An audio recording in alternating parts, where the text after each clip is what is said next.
Digvijay Singh ji, now श्रीमान Digvijay Singh ji. Thank you sir. Sir, सरकारी विद्यालयों के खेल मैदानों के संरक्षण एवं एक विद्यालय एक खेल मैदान अभियान की आवश्यकता।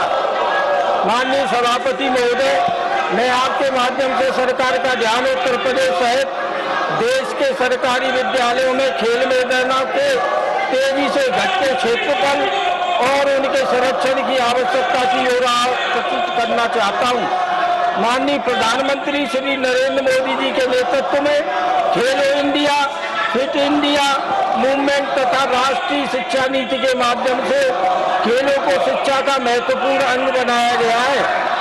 सरकार का उद्देश्य स्वस्थ, अनुशासित और आत्मनिर्भर युवा शक्ति का निर्माण करना है, किंतु अनेक सरकारी विद्यालयों में खेल मैदान अतिक्रमण, अव्यवस्थित निर्माण अथवा अन्य उपयोगों के कारण वो समाप्त होते जा रहे हैं। परिणाम स्वरूप लाखों विद्यार्थी खेलकूद और शारीरिक गतिविधियों से वंचित हो रहे हैं, जिससे उनके सर्वांगीण विकास और खेल प्रतिभाओं के उभरने पर प्रतिकूल प्रभाव पड़ रहा है। अतः मैं केंद्र सरकार से आग्रह करता हूं कि राज्य सरकारों के सहयोग से एक विद्यालय एक खेल मैदान अभियान प्रारंभ किया जाए। प्रत्येक सरकारी विद्यालय में खेल मैदान का संरक्षण सुनिश्चित किया जाए। अतिक्रमण हटाने के लिए समयबद्ध कार्य योजना बनाई जाए तथा खेल अवसंरचना के विकास हेतु विशेष वित्तीय सहायता उपलब्ध कराई जाए। ये पहल न केवल बच्चों के सशक्त करेगी, बल्कि विकसित भारत के निर्माण के एक स्वस्थ अनुशासित I will not allow anybody to get into the well. If anybody gets into the well, तैयार करने में भी if anybody gets into the well, that will be taken as serious. धन्यवाद। You have the right to object from your seats.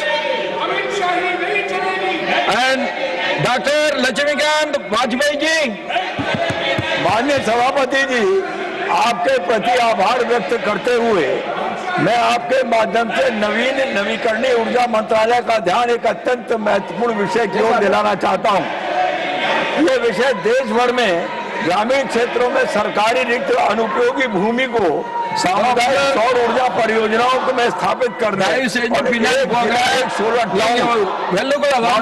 करने से केंद्र सरकार निकायों की हजारों एकड़ भूमि रिक्त होने की संभावना रहती है। दूसरी ओर देश ऊर्जा सुरक्षा, हरित ऊर्जा, कार्बन उत्सर्जन में कमी और विकसित भारत 2047 के लक्ष्य की दिशा में तेजी से आगे बढ़ रहा है। यदि रिक्त सरकारी भूमियों का उपयोग सामुदायिक सौर ऊर्जा परियोजनाओं के लिए किया जाए तो यह भूमि राष्ट्र निर्माण में का माध्यम बन सकती है। महोदय, सोलर पार्क और पीएम कुसुम जैसी योजनाएं संचालित हैं, लेकिन सोलर टाउन और शहरी कम्युनिटी सोलर मॉडल के लिए कोई समर्पित योजना नहीं है। ये गंभीर नीतिगत कमी है। इसके कारण आज करोड़ों लोग जो बहुमंजिली इमारतों में रह रहे हैं, किराए के मकानों में और झुग्गी झोंपड़ियों में रह रहे हैं, उनके पास अपनी छत नहीं है, इसलिए वो रूफटॉप सोलर परियोजनाओं का लाभ नहीं उठा सकते। क्या स्वच्छ और सस्ती ऊर्जा केवल उन्हीं नागरिकों का अधिकार है जिनके पास छत उपलब्ध है? विश्व के अनेक देशों में कम्युनिटी सोलर मॉडल को सफलतापूर्वक अपनाया है। भारत भी इस दिशा में नेतृत्व कर सकता है। मैं सरकार से आग्रह करना चाहता हूँ, रिक्त पड़ी भूमि का सर्वेक्षण करा के राष्ट्रीय सामुदायिक सौर ऊर्जा मिशन की स्थापना की जाए। प्रत्येक नगर निगम, नगर पालिका, ग्राम पंचायत स्तर पर सामुदायिक सोलर पार्क स्थापित किए जाए। पीपी मॉडल डिस्कॉम और सहकारी समितियों और स्थानीय निकायों की भागीदारी से एकीकृत नीति बनाई जाए और एक जिला न्यूनतम एक सोलर टाउन योजना लागू की जाए। राजस्व की साझेदारी की ऐसी व्यवस्था विकसित की जाए जिससे स्थानीय निकायों को स्थायी आय की प्राप्ति हो सके और उसका उपयोग शिक्षा, स्वास्थ्य, पेयजल और नागरिक सुविधाओं के लिए हो सके। माननीय सभापति महोदय, ये विषय केवल बिजली उत्पादन का नहीं है, ये ऊर्जा में आत्मनिर्भरता, पर्यावरण संरक्षण, स्थानीय रोजगार, नखरी निकायों की आर्थिक सुदृढ़ता एवं विकसित भारत के संकल्प को साकार करने का विषय है। मैं आपके माध्यम से माननीय मंत्री से आग्रह करना चाहता हूँ, इस दिशा में व्यापक राष्ट्रीय नीति और समयबद्ध कार्य योजना बनाई जाए। धन्यवाद। Now the House adjourned to meet at 12 noon. అన్నిటిని తట్టుకొని ఎలా అయినా సరే